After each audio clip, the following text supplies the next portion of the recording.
Welcome to RICS on the Go. This series of audio clips has been prepared to facilitate the potential candidates who wish to obtain chartership through RICS or chartered quantity surveyors who wish to blend their knowledge and experience in the field of quantity surveying. This will also benefit any individual who seeks ways and means to uplift his or her professional standards in terms of quantity surveying. The latest guideline for the RICS assessment of professional competence for quantity surveying and construction was issued in August 2017. Contract practice is a core competency which needs to be covered by a potential candidate who wishes to achieve chartership at level 3. At level 3, you are expected to demonstrate your ability to provide reasoned advice and show in-depth technical knowledge in the respective competency. Therefore, it is paramount that you should have a sound background knowledge related to contract practice. The grassroots of any contract comprise of a set of defined terms. Defined terms play a vital role in any contract which will enable easier interpretation of the contract. They make the contract concise and they facilitate avoiding ambiguities. Today's discussion will be on the defined terms under FIDIC conditions of contract. The discussion is limited to the FIDIC Red Book. As you are aware, FIDIC is the most dominant standard form of contract in the Middle East. FIDIC Red Book 3rd edition was issued in 1977. Then the 4th edition came in 1987. With the advent of the FIDIC Red Book 1999 version, the whole structure of the Red Book has changed. The number of clauses reduced, the terminology changed, some concepts were amended, and moreover, the defined terms expanded drastically. For instance, FIDIC 1977 has got only 15 defined terms, which has now increased to 88 as per the FIDIC 2017, almost 6 times that of the 1977 version. It is interesting to note that some other standard forms of contract, such as NEC, does not contain this many number of defined terms. NEC, of course, has been drafted in simple English language, and therefore it may not be necessary to have many defined terms as FIDIC to interpret the contents within the contract. NEC 4 Engineering and Construction Contract issued in 2017 contains a section named Identified and Defined Terms, which has got only 20 defined terms. The comparison of the FIDIC defined terms with the other standard forms of contract will be performed in a subsequent audio clip. FIDIC Red Book has got 4 versions, namely 1977 version, 1987 version, 1999 version, and the latest being 2017 version. There are about 100 odd defined terms spanning across these 4 versions of FIDIC Red Book. For the purpose of comprehending them in the most efficient way, I have clustered these defined terms as follows. Defined terms which appear in all 4 versions with the same wording is the cluster 1. The cluster 2 is defined terms which appear only in the 3 versions, namely 1987 version, 1999 version and 2017 version. The third cluster includes defined terms which appear only in the 2 versions, namely 1999 and 2017 version. The fourth cluster is the defined terms across all 4 versions with different terminology which address the same subject. The fifth cluster is the defined terms which have become obsolete when compared to the 2017 version, the last one. There are 12 defined terms which appear in all 4 versions of FIDIC Red Book. These 12 defined terms will be covered in audio clip 1 and audio clip 2 of the 2018 series of RICS on the go. This is the audio clip 1. Let me start with the defined term contract, which starts with a capital C. As you are aware, all defined terms starts with a capital letter. This rule has been practiced in NEC 4. The word contract with a capital C refers to the set of documents forming the contract between the employer and the contractor. This is a very important defined term as it specifically mentions what documents go into the contract. The 1977 version has identified 8 documents, namely the conditions of contract, specification, drawings, priced bill of quantities, schedule of rates and prices, tender, letter of acceptance and the contract agreement. It expressly states schedule of rates and prices, comma, if any, and the contract agreement, comma, if completed. The 1987 version has got some modifications to this definition. Firstly, all the constituent elements of the contract were equipped with the definite article the at the beginning. For instance, specification became the specification, drawings became the drawings. However, it shall be noted that the 1977 version has got 2 elements with the definite article, namely the conditions of contract and the contract agreement.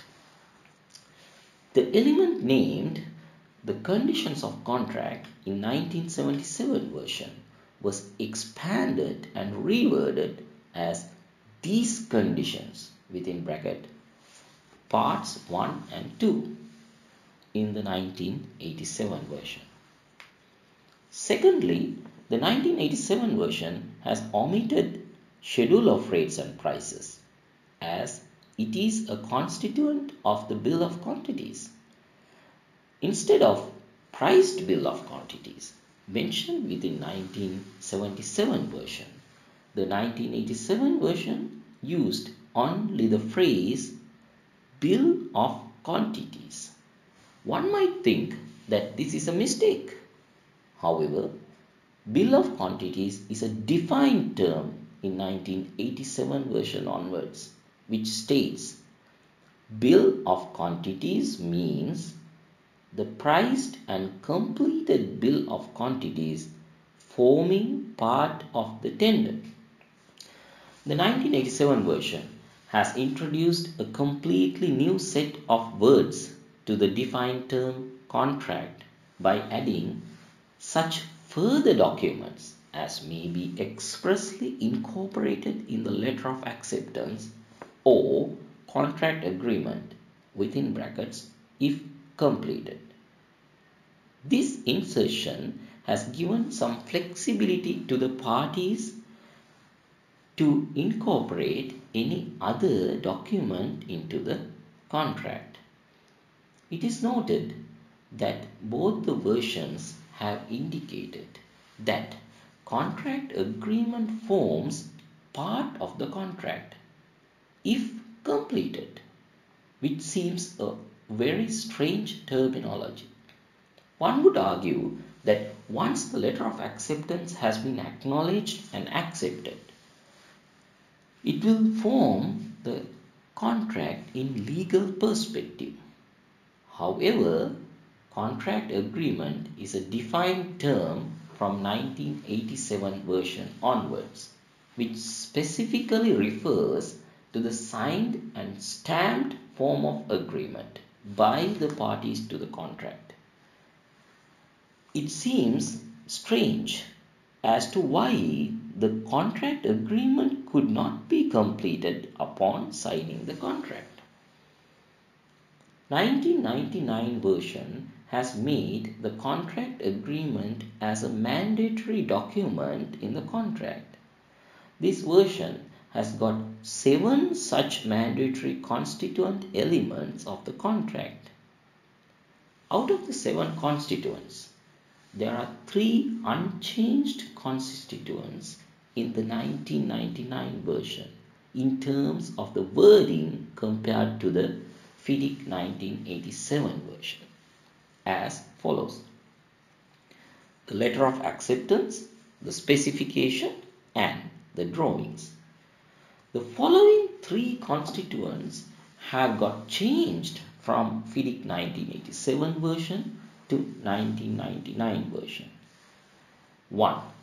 The contract agreement became a compulsory document in 1999 version as opposed to that of 1987, which consisted the wording within parentheses as if completed. The wording parts 1 and 2 have been omitted from the defined term these conditions, apparently due to the fact that these conditions refer to both part 1 and 2, which stands for general conditions and particular conditions respectively. However, things would have been clearer had the conditions of contract or these conditions have been included as a defined term. The 2017 version identified this drawback and introduces this defined term, which will be discussed later. The tender has been changed to the letter of tender from 1987 version to 1999 version.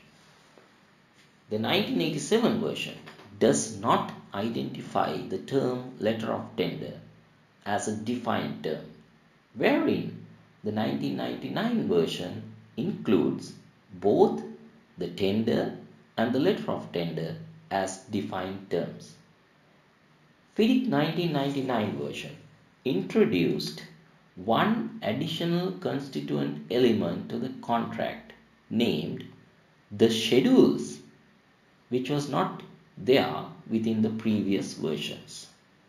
Furthermore, schedules is a defined term under 1999 version onwards.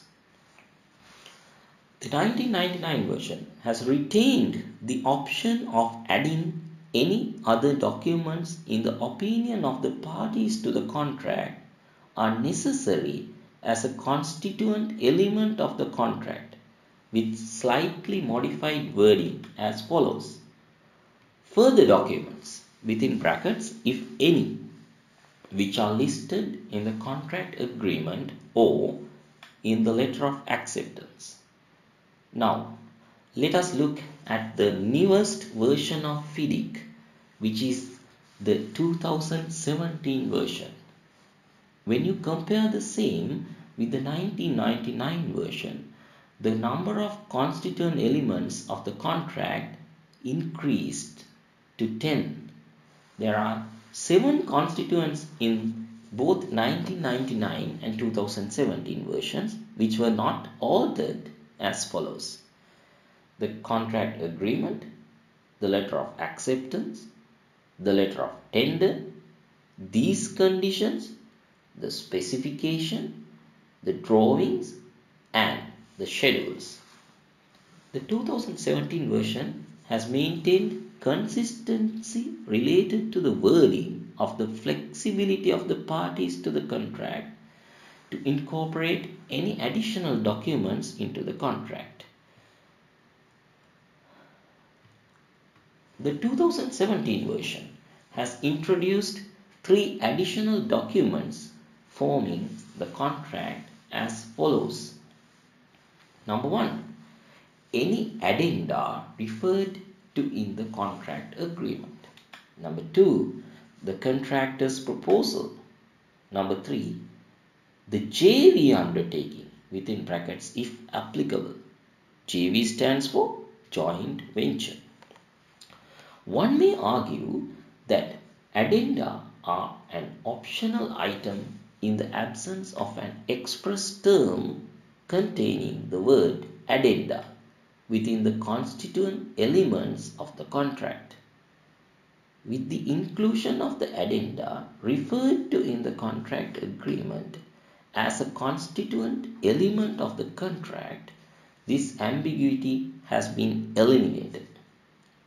It was evident from the past practice that the contractor's proposal may deviate from the contents of the tender owing to the anomalies which could not be resolved during the tender period.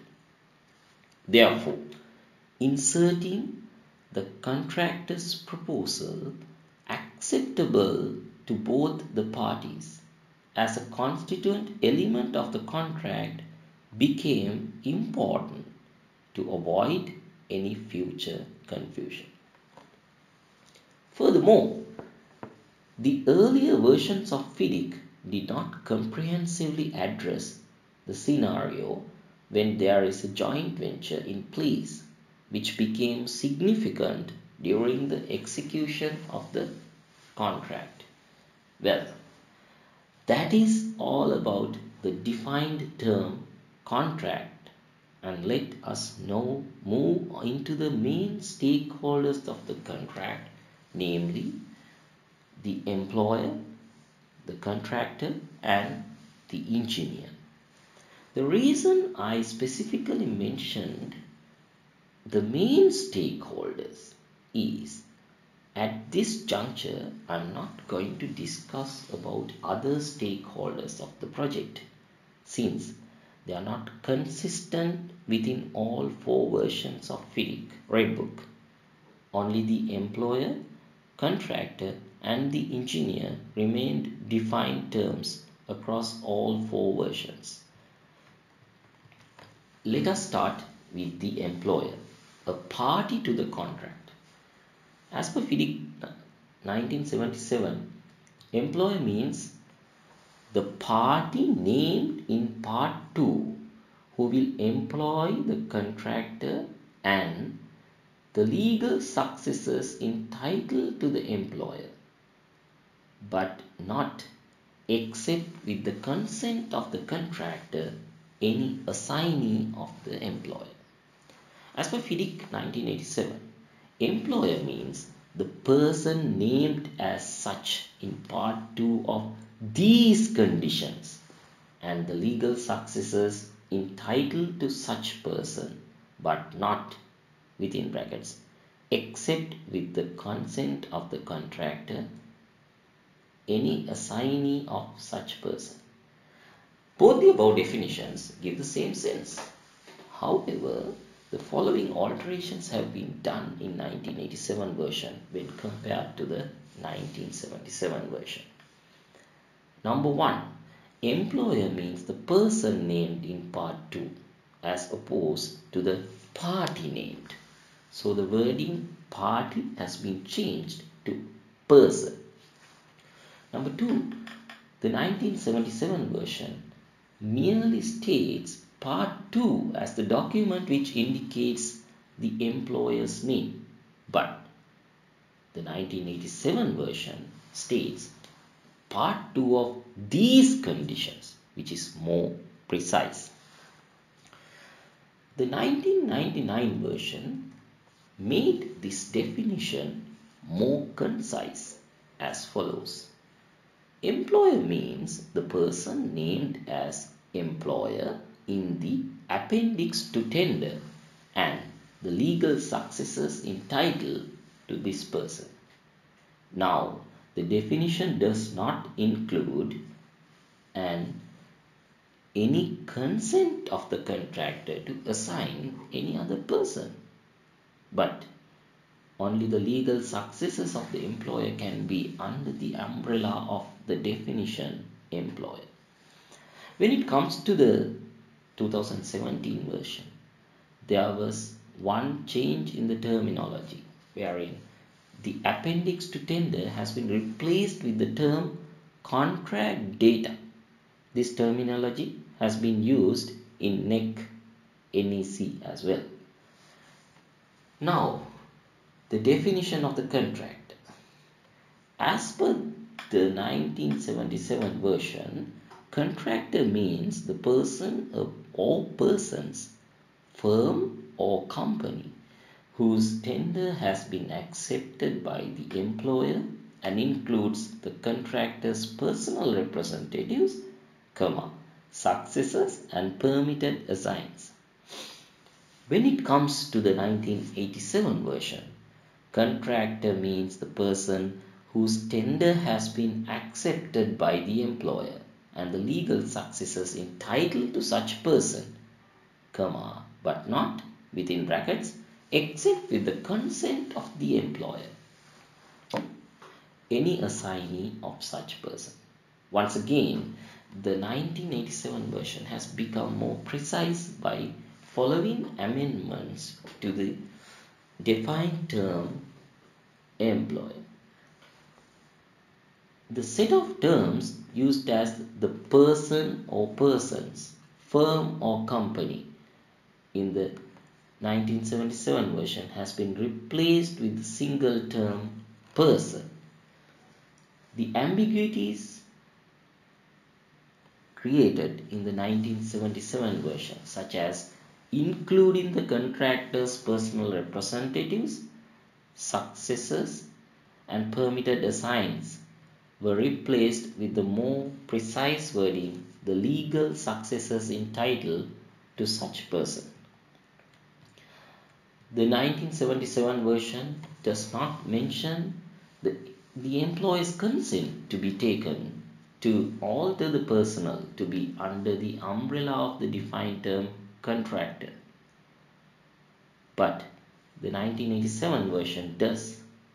This is an imbalance related to the rights of the parties, as the employer in the 1977 version enjoys an authority to approve the assignees. The 1987 version provides this authority to both the employer and the contractor. The 1999 version is again concise on this definition and does not seek the parties' permission to alter any assignees. The definitions go as contractor means the persons named as contractor in the letter of tender accepted by the employer and the legal successors entitled to third persons. Using the term third persons seem inappropriate, as a party to the contract is not generally used under the terminology of third person. The 2017 version has corrected this, and the newest definition of the contractor means the persons named as contractor in the letter of tender accepted by the employer and the legal successors entitled of such persons. Both the employer and the contractor are parties to the contract. There is a paid contract administrator who is not a party to the contract. but plays a dominant role in the execution of the contract named the engineer. Now, let us see how the definition of the engineer has evolved over 4 decades.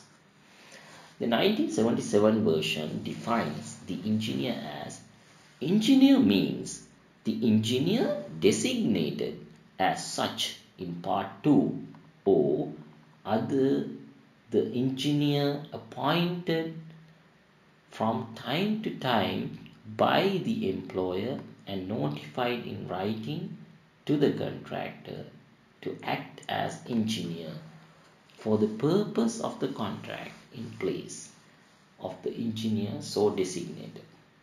The 1987 version states engineer means the person appointed by the employer to act as the engineer for the purposes of the contract named as such in Part 2 of these conditions.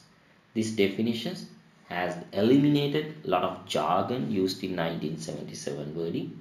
However, the express term of changing the engineer has vanished from this definition. Things would have been more clearer had the same was included with proper wording into the definition. As per the 1999 version, engineer means the person appointed by the employer to act as the engineer for the purpose of the contract and named in the appendix to tender, or other person appointed from time to time by the employer and notified to the contractor under subclause 3.4 within brackets replacement of the engineer. This has reintroduced the notion in the 1977 version. However, this is the first time we encounter within this series of audio clips where a defined term refers to a subclause in the standard conditions of contract, wherein the reader has to exercise a cross-reference to the said subclause to comprehend the definition fully. In my opinion, this practice needs to be minimized. Otherwise, the purpose of having defined terms will be lost if the reader was to cross-refer to the conditions of contract every time he or she refers to a particular defined term. The 2017 version has got a slightly modified definition wherein engineer means the person named in the contract data appointed by the employer to act as the engineer for the purpose of contract or any replacement appointed under subclause 3.6 within brackets replacement of the engineer. It should be noted that the appendix to the tender has been replaced with contract data and the subclause reference has changed due to renumbering of some subclauses in the 2017 version. Well, that's it for today.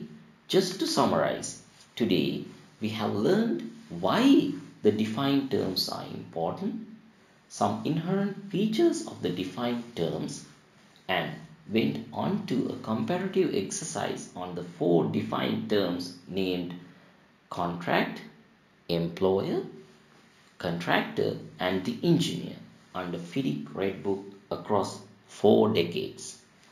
RICS on the Go has been designed to facilitate professionals who wish to uplift their professional standards in the field of quantity surveying. I am Priyanka Nuwan Karunaratne. I am a chartered quantity surveyor working as a contract specialist in Sultanate of Oman. If you have any suggestions on this series of audio clips, please do email to ricsonthego@yahoogroups.com. If you are interested in receiving these audio clips, please send an email to the same email address. RICS on the Go. Dare to share and care towards professionalism. Have a nice day.